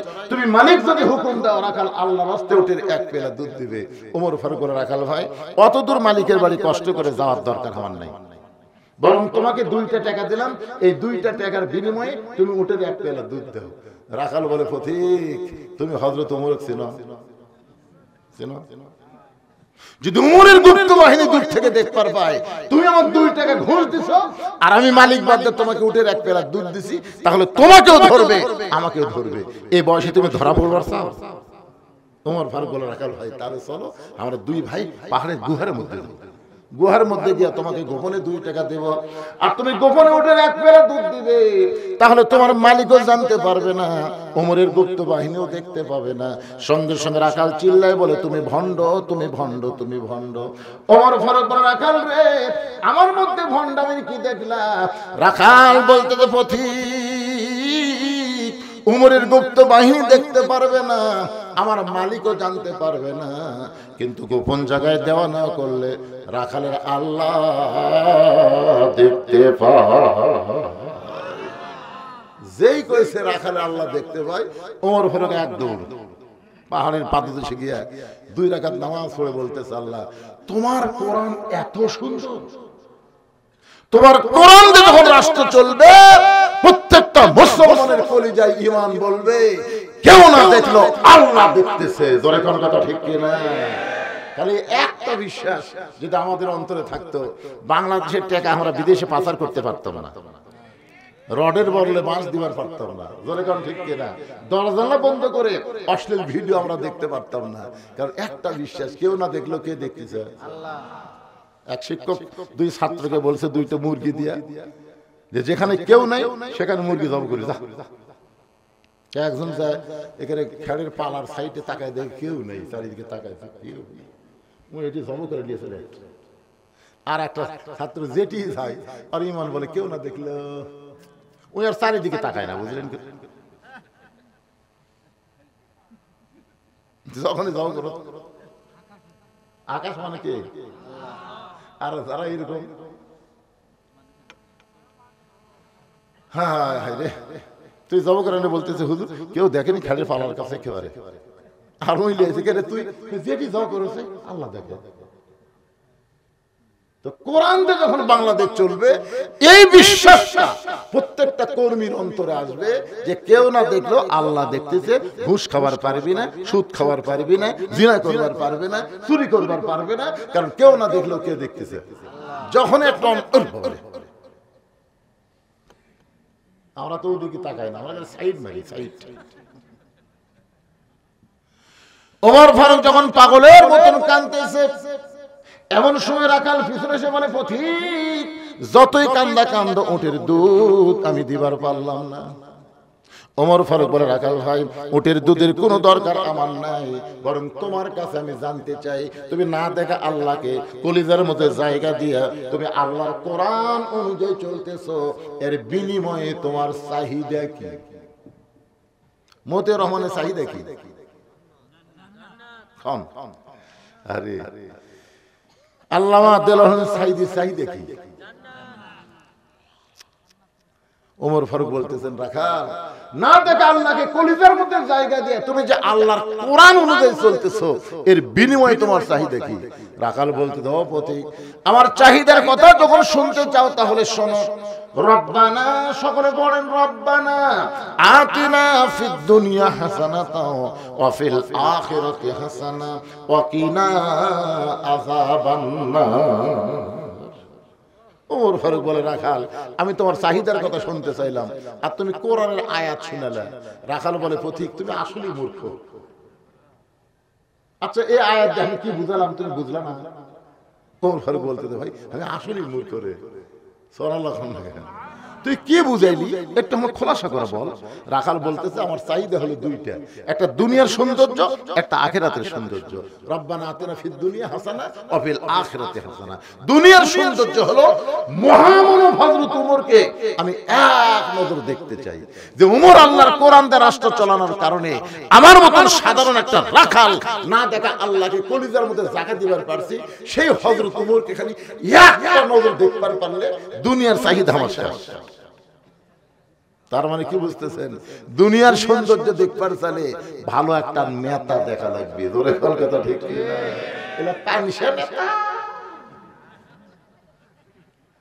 আগামীতে 300টা ভালো নেতা আমরা দেখবার চাই। কথা কর না ভাই, আজান দিলে নেতারা বিরক্ত হয় না? আপনারা দেখেননি, ভিডিও দেখেননি যে আজান মানে নেতা ভাষণ দিচ্ছে, আসরের আজান দিচ্ছে, চাপাত খালি জুতা মারা দরকার। আজান দিলে কোন মুসলমান বিরক্ত হবে না। আজান হচ্ছে মুসলমানের জন্য আল্লাহর খাস রহমত। জোরে জোরে কথা ঠিক না? ভোটের আগে দেখবেন মাথার টুপি দিয়ে পাঞ্জাবি পরে কতগুলো আসবে। রাখাল বলতে, পথিক, আমার এক নম্বর চাহিদা হলো মহামানব হযরত ওমরকে আমি এক নজর দেখতে চাই। এই দুনিয়ায় আমার একমাত্র চাওয়া হলো ওমরকে যদি একটা বার দেখতে পাইতাম, আমার দুনিয়ার জীবন আল্লাহ সার্থক করে দিত। আমি রাখালের 2 নম্বর চাহিদা হলো, আমি রাখাল যখন মরে যাব, অধম রাখালকে আল্লাহ যেন জান্নাত দেয়। তাহলে রাখালের চাহিদা কয়টা? দুনিয়ার চাহিদা হলো ভালো নেতা, ওমর ফারুককে এক নজর দেখা, আর 2 নম্বর চাহিদা হলো মরে যাওয়ার পরে আল্লাহ যেন রাখালকে জান্নাত দেয়। সঙ্গে সঙ্গে হযরত ওমর দৌড়ে এসে রাখালের হাতটা এরকম খপ করে ধরছে, হাত ধরে 3 বার চুমা খাচ্ছে, 3 বার। রাখালকে পাগল নাকি? আমার ঘামা হাতে চুমা খেলে ওমর ফারুক বলে, রাখাল, আল্লাহ তোমার 2 নম্বর চাহিদা পুরো করছে।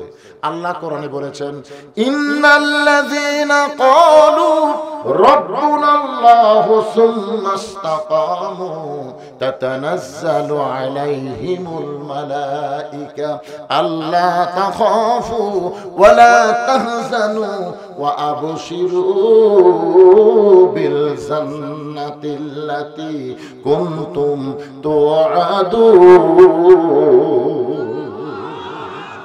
নিশ্চয় যারা আল্লাহকে রব হিসাবে স্বীকার করে এর প্রতি আল্লাহর কোরআন দিয়ে ইস্তেকাম থাকবে, আল্লাহ বলতেছে তারা যখন মৃত্যুর বিছানায় চলে যাবে তাদের কোনো ভয় নাই, তাদের কোনো চিন্তা নাই।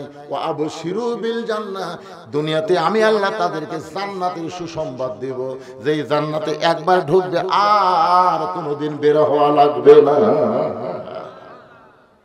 আল্লাহ তোমার 2 নম্বর চাহিদা পুরো করছে। রাখাল মরার সঙ্গে সঙ্গে আল্লাহ তোমাকে জান্নাত দিবে। রাখাল সুবহানাল্লাহ কয় না। ওমর ফারুক বলে, রাখাল মরার সঙ্গে সঙ্গে আল্লাহ তোমাকে জান্নাত দিবে। রাখাল খালি মুস্কি মুস্কি হাসে। ওমর ফারুক কয়, কে রে, মরার সাথে সাথে আল্লাহ তোকে জান্নাত দিবে, তুই সুবহানাল্লাহ কইস না কেন? রাখাল বলতেছে, মরে গেলে জান্নাত, এই বাকির কথা সবাই বলতে পারবে, কিন্তু হযরত ওমরকে এক নজর দেখা, এই লগত কথা বলতে তোমার কোন জায়গায় বাজে? ওমর ফারুক চিন্তায় পড়ে গেল, আমি যে ওমর এইটা যদি রাখালকে বলি, যে রাখাল আমাকে তওবা পড়াছে, ধরে কোন কি পড়াছে, যে রাখাল আমাকে মুনাফিক কইছে, ভণ্ড কইছে, এখন যদি বলি আমি ওমর, বলাও সারা, রাখাল হাত ফেল করে মরাও সারা। ওমর ফারুক চিন্তায় পড়ে গেলেন, এখন আমি কি বলবো?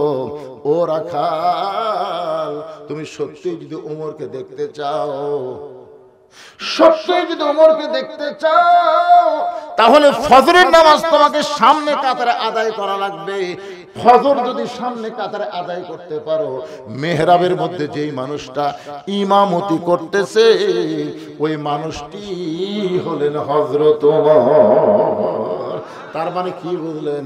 আল্লাহর কোরআন দিয়ে যখন রাষ্ট্র চলবে, কোরআন দিয়ে যখন বাংলাদেশ চলবে, প্রত্যেকটা এমপি মন্ত্রীকে নামাজ পড়লে হবে না, তাদেরকে নামাজ পড়ানোর যোগ্যতা থাকা লাগবে। ধরে কোন ঠিক কি না? কিসের যোগ্যতা? পড়া না পড়ান? তিনজন মুসল্লি আমার গ্রামে, তিন মুসল্লি মসজিদে ঢুকে খালি ঘড়ি দেখতেছে, হুজুর নেই। নামাজের টাইম হয়ে গেছে, ওরা তিনজন খালি ঘড়ি দেখতেছে, হুজুর নেই। একজন হলো আওয়ামী লীগ, একটা বিএনপি আর একটা জামাত। আমি ঢুকবার চিন্তা করতেছি, ঢুকলি তো আমার সামনে দিবি। আমি ওর চেহারা দেখে আস্তে আস্তে জানলার পাশে দেখি তোরা কি করে। যখন 2 মিনিট পার হয়ে গেছে, তখন জামাত ইসলাম বলতেছে, কেন ভাই নামাজের সময় হলো, এখন সামনে কে যাবি? তখন আওয়ামী লীগ বলতেছে তুই যা। তখন জামাত বলতেছে তোমার দল ক্ষমতা আছে, তুমি যাও। না না, এই মাঝে মধ্যে পড়ি রে, পড়াবার পারি। কে রে? বিএনপি স্বাধীনতার ঘোষক, সামনে যা। বেশি পারলে আঁকাবত পারি ভাই, সামনে আমি যাই না। তুইও পারিস না, ওইও পারি না, তো সামনে যাবি কি? আওয়ামী লীগ খেলাম, তুই সামনে পারিস না। জামাত বলতেছে আমি তো সামনে দিলে, এখন তোমরা কি নিয়োগ করবে? কারণ আমার সামনে দিলে তোমাকে বলা লাগবে একটি দায়িত্ব বিহার ইমাম, আমি তোমাকে নেতা, তোমরা আমার চ্যাম্পিয়ন।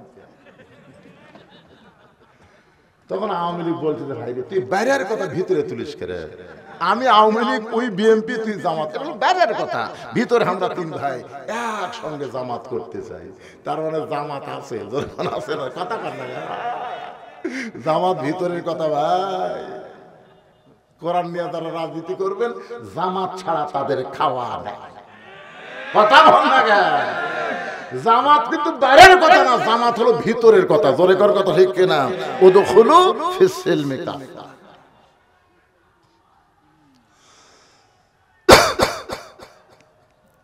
কিসের মিছিল হচ্ছে? আচ্ছা ঠিক আছে। আজকের মাহফিলের প্রধান অতিথির আগমন, প্রধান অতিথির আগমন। আলহামদুলিল্লাহ, আমরা সব স্লোগান দিয়ে বরণ করে নিয়েছি, এখন যদি স্লোগান বন্ধ করবো কেন? হ্যাঁ, একটু দরুদ পড়েন। আল্লাহুম্মা সাল্লি আলা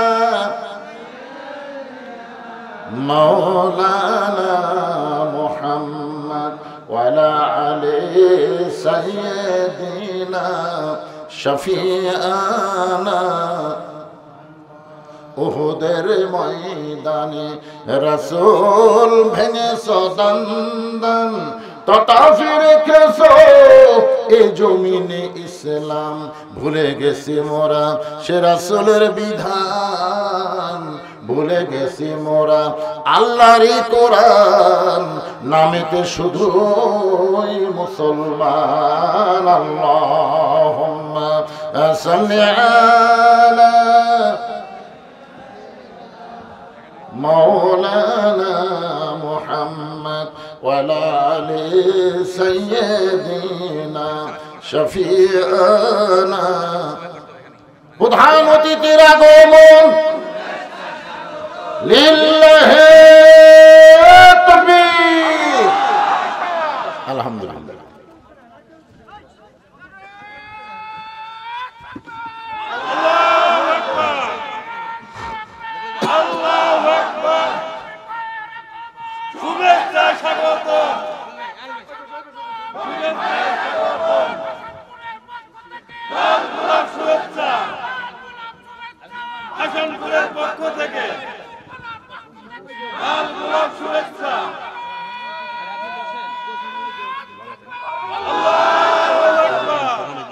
করে যাবে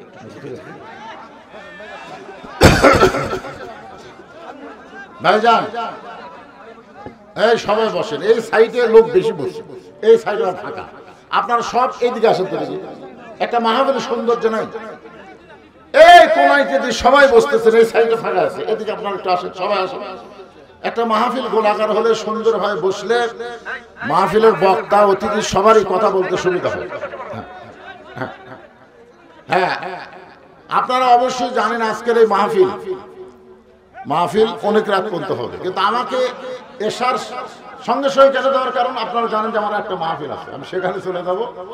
এখানে কিন্তু আরো বাংলাদেশের একজন, সবাই তাকে চিনেন জানেন, অত্যন্ত নন্দিত ওয়াইজ এবং শিল্পী কবির বিন সামাত, আপনার নাম শোনেননি? এই এলাকায় আইসে কোন দিন, সেই রকম ওয়াজও করে, আবার মানুষকে আনন্দও দিবার পারে। আর একটা আমার বগুড়ার একটা তরুণ প্রজন্মের উজ্জ্বল নক্ষত্র কারি মাওলানা মোহাম্মদ সিয়াম হোসেন বাস্তববাদী, সেও বক্তা আছে। তো আমি এখানে সময় দিয়েছিলাম 7টা থেকে 9টা পর্যন্ত।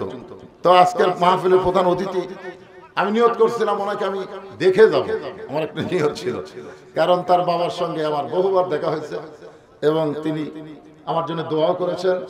আজকে তার সন্তান এখানে এসেছেন, আমরা প্রাণ ভরে সবাই খুশি। সাথিয়ার গৌরব ছিলেন শহীদ মতিউর রহমান নিজামী, গোটা বাংলাদেশের গৌরব ছিলেন, জোরে কোন কথা ঠিক কিনা? হ্যাঁ, তিনি মন্ত্রিত্ব পদ পেয়েছিলেন, তার দুর্নীতি ওই ফখরুদ্দিনের সময় সরকারও খুঁজে পায়নি। এমন দুর্নীতিমুক্ত ভালো মানুষকে আমরা আগামীতে চাই, এর উপরে আমার ওয়াজ চলতেছিল, জোরে কোন ঠিক কিনা? একেবারে ওয়াজ চলার সাইজ মতো উনি এসে গেছে। এখন আমি আপনাদের সামনে আজকের এই মাহফিলের সম্মানিত প্রধান অতিথিকে মাইক দিচ্ছি, তিনি কথা বলবেন, এরপরে ধারাবাহিকভাবে আজকের মাহফিল চলতেই থাকবে ইনশাআল্লাহ। আপনারা ওঠা বসা করবেন না, সুন্দর হয়ে বসবেন। আমি আজকের মাহফিলের সম্মানিত প্রধান অতিথিকে মাইক ছেড়ে দিয়ে আপনাদের সকলের কাছ থেকে দোয়া চেয়ে আমার আলোচনা এখানে শেষ করছি। আসসালামু আলাইকুম ওয়া রাহমাতুল্লাহি